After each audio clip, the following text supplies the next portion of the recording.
I officially have a baby.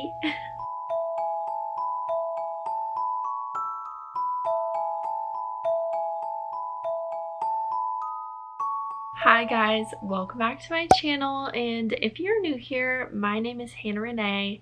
It is so nice to meet you, and this is Young Womanhood 101, where we share about healthy lifestyle, self-care, homemaking, and being a first-time mom. Now we're adding that to the channel.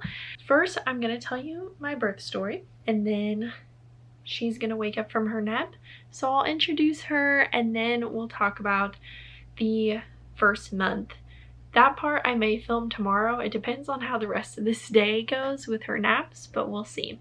I had a 36-hour unmedicated birth. So if that is something you're interested in hearing about, watch this part, or there will be chapters in the description if you just want to skip because you don't care about that. I so badly wanted to have an unmedicated birth and to go into labor naturally. I did not want to be induced. I was really scared about being induced because I'd done a lot of research and heard a lot about Pitocin and the induction methods and just how it makes everything 10 times more painful because you're forcing your body to do what it's not naturally ready to do. So I really wanted to go into labor naturally. Of course, if it wasn't going to be safe for me and my baby, I would have just been induced. But that was my prayer, and the last few weeks of pregnancy were so grueling. As I was praying about that, as I was anxious about being induced and talking to my midwives about it. But the story starts on a Sunday. So I had talked to my midwives about taking castor oil, which can be controversial.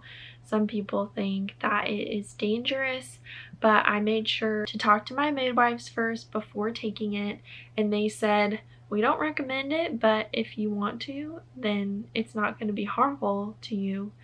That's just our opinion. So I took my first dose of castor oil on Sunday morning. I put it in a smoothie. Didn't do anything to me, so I took a second dose on Sunday afternoon, and that was in applesauce. And I started to have contractions for about 6 hours on Sunday, but they weren't super consistent, and then they stopped completely after 6 hours. So I took my last dose of castor oil on, I think, Sunday night, and that was in ice cream. And I started having contractions in the nighttime, and they went into Monday morning. So on Monday morning they lasted 12 hours, and then they stopped completely. I decided on Monday to use my breast pump, which is also supposed to induce labor. That's another recommended method by the midwife, so I did that. But on Monday the contractions were getting pretty painful. I also just didn't have good methods on how to deal with the pain at that point yet. My husband had stayed home from work on Monday, so he was helping me, giving me massages. I was in the bath, I was walking around, I was trying to deal with the pain of the contractions. I used my medicine ball as well. But after I used my breast pumps, that was so painful and unbearable. I was crying. It was really terrible. So I don't know why it was so bad at that point, but it was. So after 12 hours, the contractions stopped. I decided I wasn't going to take any more castor oil at that point. On Monday, we were starting to get worried that my water was leaking, and I wasn't really sure that it was leaking. And that had been a concern during the last few weeks of my pregnancy, that because I was now going into 42 weeks, I was 41 weeks at this point, the midwives were concerned that I would not have enough amniotic fluid for baby to be able to stay in there in a safe, habitable environment. So because of that already being a concern, and I didn't know if I was leaking amniotic fluid at this point. We decided to go to the hospital and get that checked out just to be safe. So I went to the hospital at 7 p.m. on Monday night, got checked out. They said I was 3 centimeters dilated at that point, and I had plenty of amniotic fluid. She was fine, she was safe, everyone was happy, so they just sent me home. So on the way back, we went to Taco Bell for some dinner. This was about at 10 p.m. and this is when my contractions started and didn't actually stop. Contractions went from 10 p.m. on Monday night all through the night.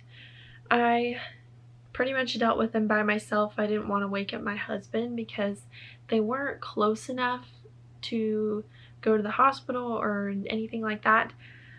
I think the closest that they got was 6 minutes, and then they got farther apart, so it wasn't consistent enough to wake him up.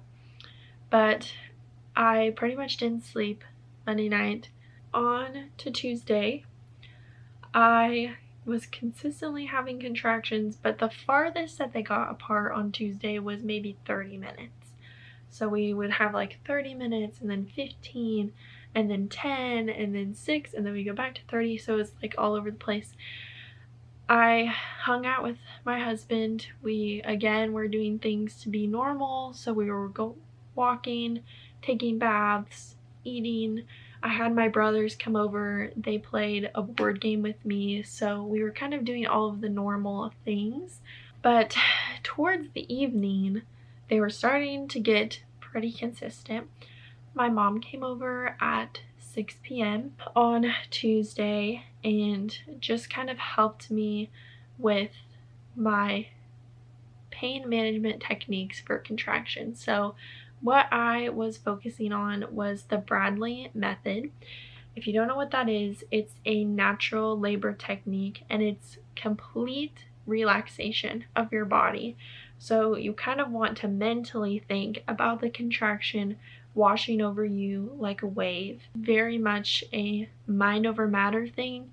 You have to relax your body when the contraction comes over you and have no tension whatsoever, because tension makes it hurt more. So my mom was kind of helping me through that. We even FaceTimed my aunt, who had a successful 2 Bradley method labor and deliveries that were natural. So we FaceTimed her. She talked me through contractions and really helped me to relax my body. My husband at this point was exhausted, so my mom let him take a nap, and he said when he came down from his nap that my entire demeanor had changed at this point, and I can only credit this to the Lord helping me, because I could have not done this in my own strength. But he said that my whole demeanor had changed. Everything was very peaceful.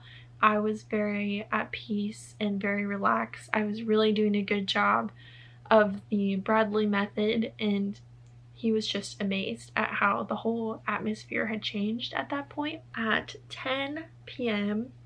we got in the car to go to the hospital because the contractions were now at 4 minutes apart. They were progressing pretty quickly, so we went to the hospital. I had been laboring at home at that point for 24 hours from 10 p.m. to 10 p.m. So we got to the hospital, they checked me in. I was at 5 centimeters still. Can you believe that? After 24 hours.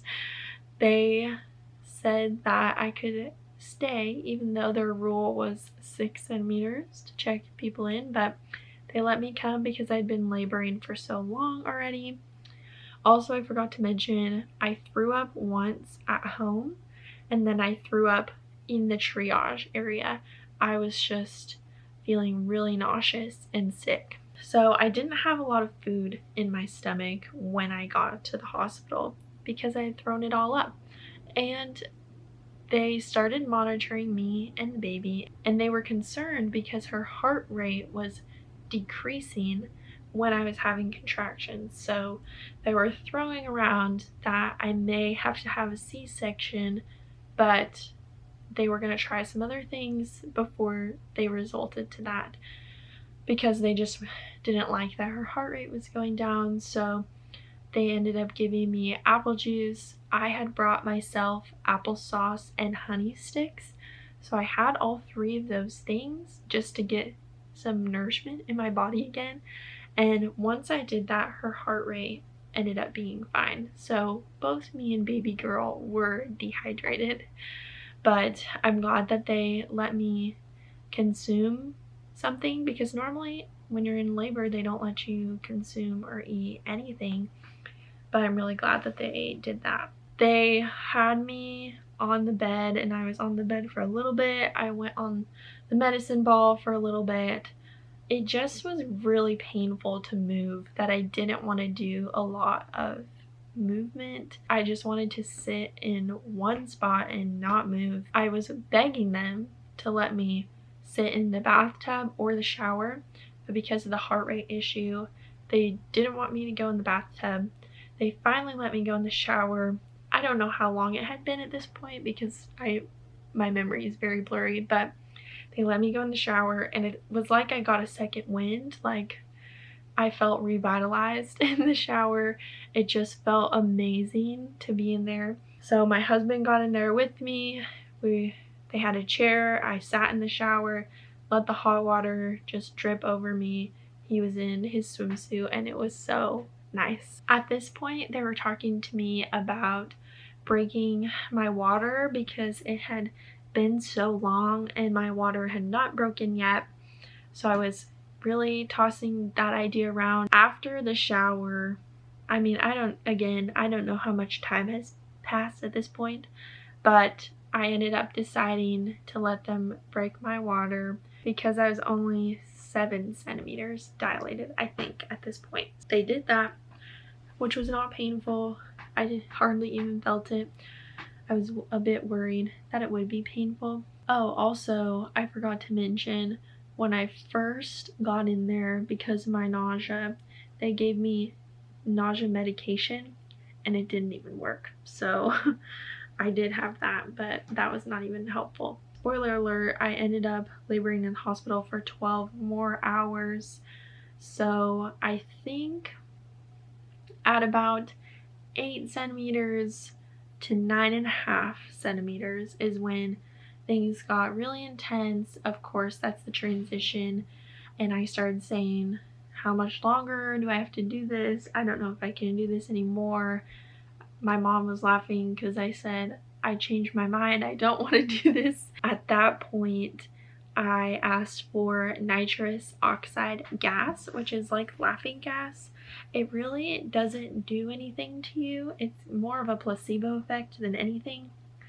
It's just kind of something to take the edge off. So I started breathing that in a mask for the contractions. It did make me dizzy, but I didn't pass out from it. So they checked me about 9.5 centimeters. I said, I feel like it's time to push. You should check me again. And it was 9.5 centimeters.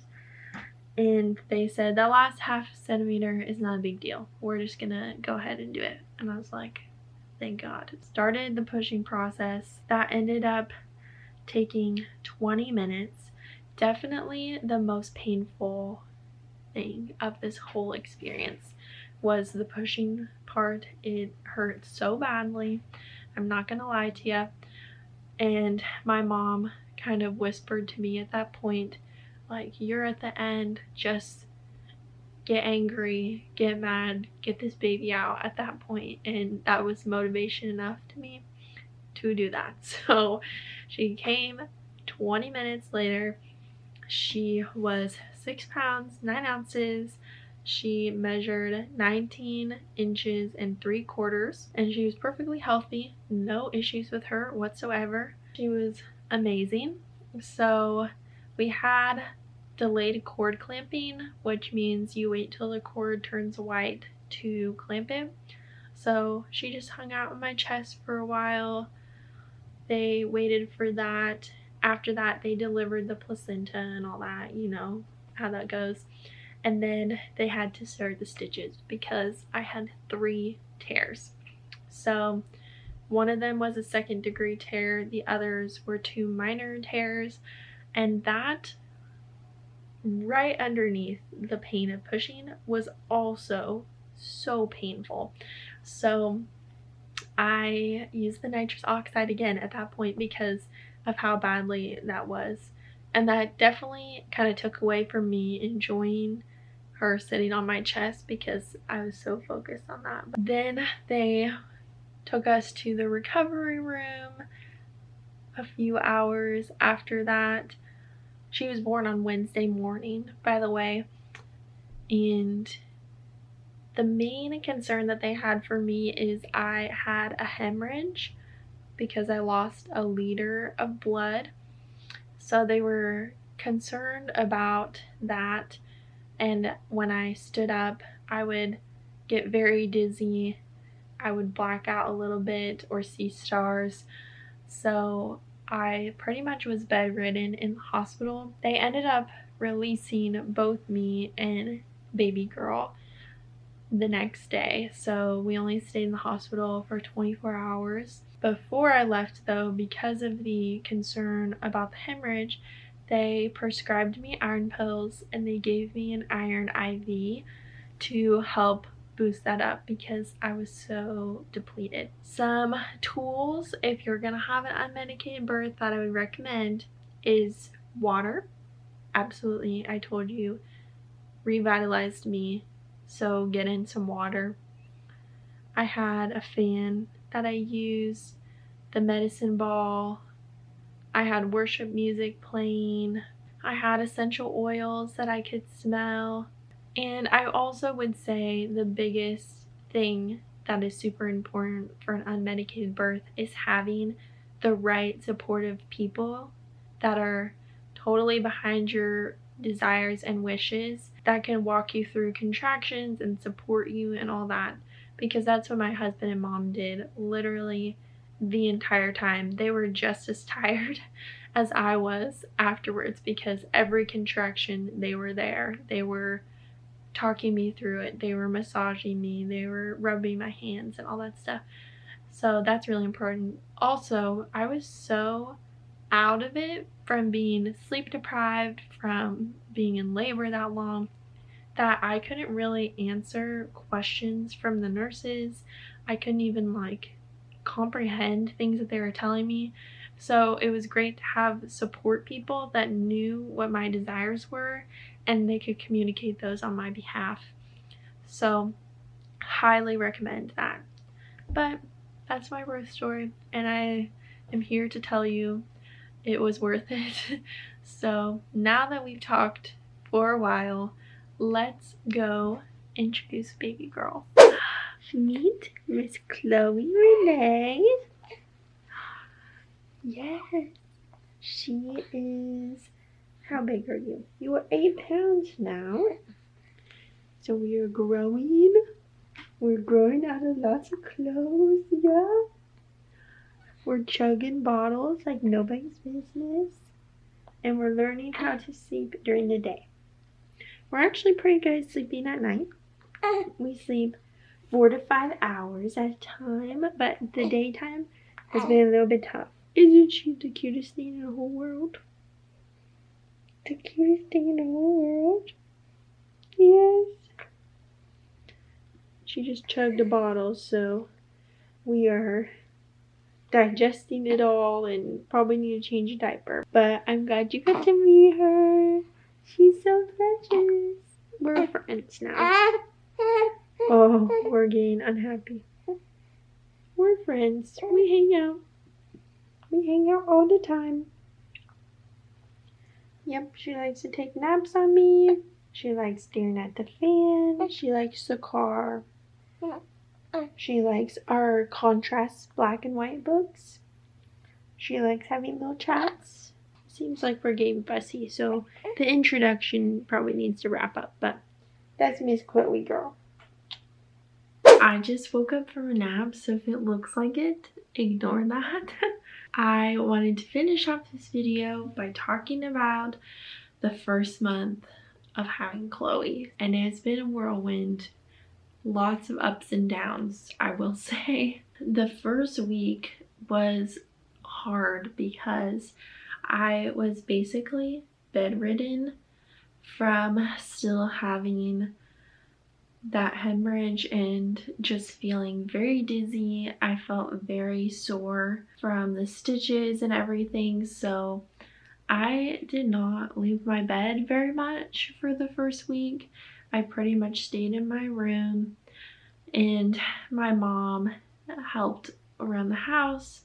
My husband was home still, so he helped around the house. We had a few visitors during that time, but I pretty much didn't see anybody that wasn't family, so only family came over the first week. My mom had made freezer meals, so we were eating those. She had made them before Chloe even got here, and it was hard because I couldn't do a lot, so I was crying. I couldn't do a lot of things that felt like myself other than just sit and watch TV or read a book. We had a few bad nights with Chloe that were still her adjusting to sleeping at night, but honestly, I feel like we got it really good in that department compared to other stories that I've heard. We probably only had 3 bad nights with her that she would not go to sleep in the night, but other than that, we did really well. That first week we had our pediatrician appointment, so we went to that. I had a lactation consultant come. I was still breastfeeding, but kind of struggling with that because she had a side preference and we thought she possibly had a tongue tie that was making her latch not very good. So we were also using bottles, and we supplemented with formula a few times during that first week. The second week, I was able to at least get downstairs in my house and kind of change my scenery a little bit. I did invite a friend over at one point just so I could talk to somebody else other than my mom and Alec. We did go on our first little family outing to a coffee shop. I think at the end of this week our meal train started because my mom's meals had run out at that point, so we were having a few visitors because of that, and I still wasn't feeling very mobile, and that was really weighing on me. I would say progressively each week Chloe got a little bit better and a little bit better with just her sleeping, with her eating. I did decide to give up breastfeeding at this point.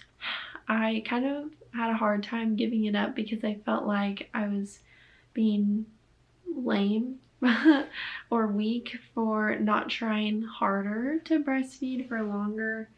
But I just felt like it was for my mental state to not be stuck feeding her. But I could pump for a little bit and walk around with my wearable pumps, and other people could help me feed with a bottle, and that just felt better for me mentally. So we decided to do that at that point. I did have my 2-week checkup appointment with my midwives where they just asked about how I was feeling physically and mentally, talked about the labor and delivery experience, and that was pretty seamless. Week 3 was perfect. I filmed a vlog last video before this, and it happened to be week 3, so crazy how I chose to film a vlog and it ended up being perfect. She just slept so amazing for me that week. It was easy to feed her, easy to take care of her.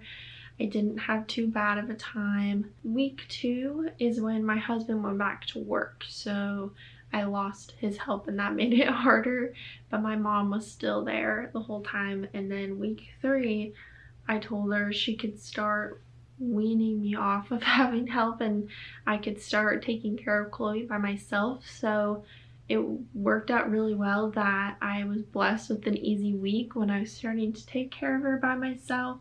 I was starting to feel a lot better mentally during this week. I was starting to get mobile. We decided to go to church during this week, so that was again a little bit more normal. We decided to take her to the chiropractor on a regular basis because we saw a lot of health benefits for her. It was helping her with her digestion, it was helping her with her sleep and feeding. We felt like it was good to regulate her nervous system with that, so we started going to the chiropractor twice a week for her at that point. Also, I started doing some things by myself to be a little bit more normal, and Alec would watch the baby. Overall, it was a really great week for us, and then week 4 was really terrible. Week 4 is when I started working part-time again. I only had 4 weeks of maternity leave saved up that me and my husband saved up because my company doesn't offer paid maternity leave, so I had used some of those days for my very long labor. Obviously was not working during that time, and so at this point it was time to start working again, and it was a really hard transition. Not only was I trying to figure out how to work in her naps, but also she just had a terrible napping week. We were just having sleep battles with her. There was one day she was up for 6 hours straight. It was just the worst week to start working again because she was having a really hard time.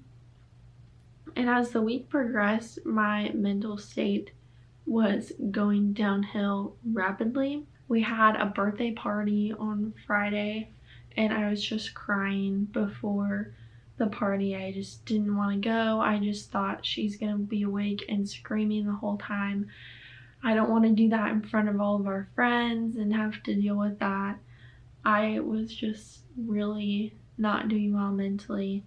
I completely crashed out on Saturday, like sobbing, crying. I could not figure out what I needed to do to feel better. I was just inconsolable.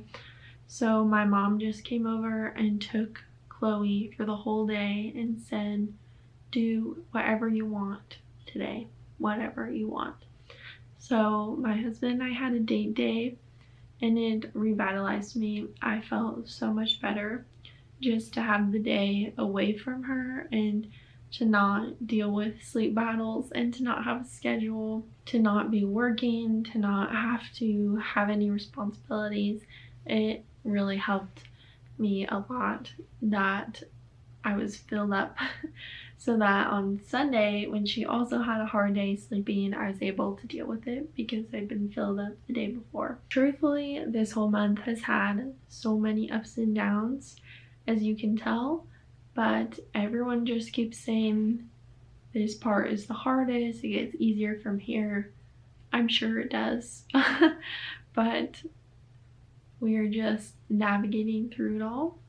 We are working through it, and now I'm in a much better headspace to be able to do that. But I want to say, if you're watching this, again, it's really important to have good support around you, to ask for help from friends and family. I'm even talking to my mom and some friends about how they can help watch the baby so I can work in the future. Like, I think it's really important to ask for help during this time because it's so hard, especially if you're doing it for the first time.